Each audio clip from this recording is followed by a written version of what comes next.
Hi, this is David Orlofsky. Welcome to Parshat in 5. This is where we give a little 5-minute idea on the Parsha that is suitable for saying over at your Shabbos table or for framing and hanging on your wall, whatever works best for you. Parshas Noach. Yeah. There's a flood of ideas in this week's Parsha, but I don't want to water it down. But there's a lot of different ideas that we can talk about. And one of the ideas I want to talk about is the rainbow. The rainbow is very interesting. The Gemara says that you're not supposed to stare at a rainbow. And in fact, the Gemara in Kedushin has very harsh words for people who stare at a rainbow. Now, that's kind of strange because we know you make a bracha when you see a rainbow. The answer is the difference between seeing and staring. A person can look at something and a person can stare at something. You don't have a right to stare at it.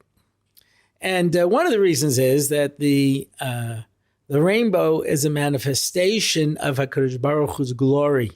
And you see it in Yecheskel, that the rainbow represents HaKadosh Baruch Hu's power and strength in this world. So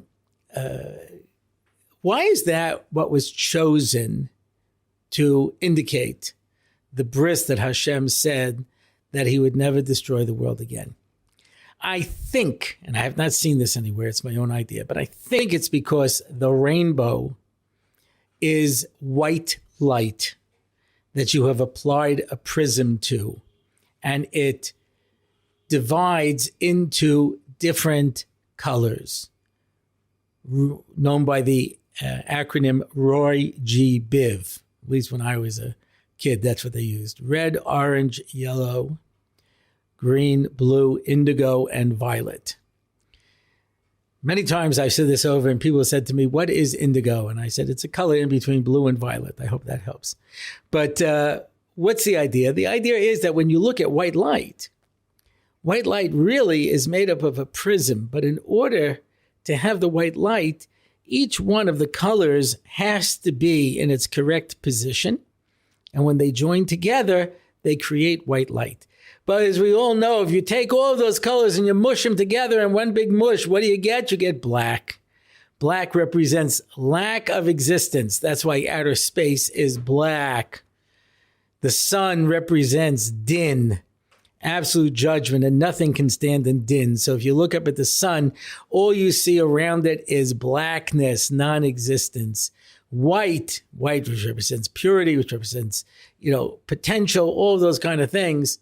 So the white light only exists if all of the colors go where it belongs. What did the Dor Mabul do? They broke down all of the barriers.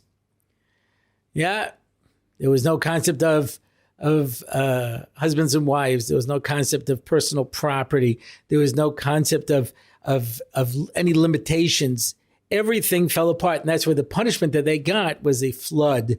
Because when you put something in water, it dissolves. It just turns into mush.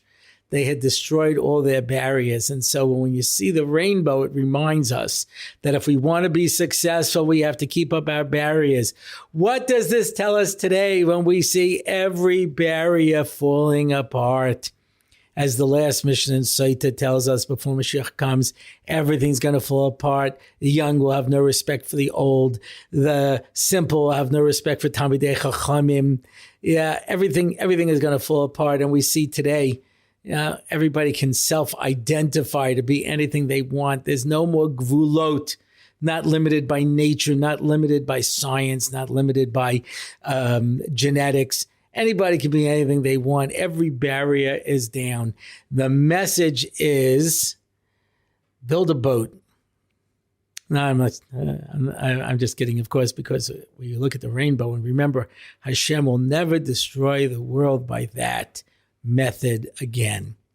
But let's just put it this way. If you look up in the sky and you see a rainbow, and there is a particular movement that uses the rainbow as their method.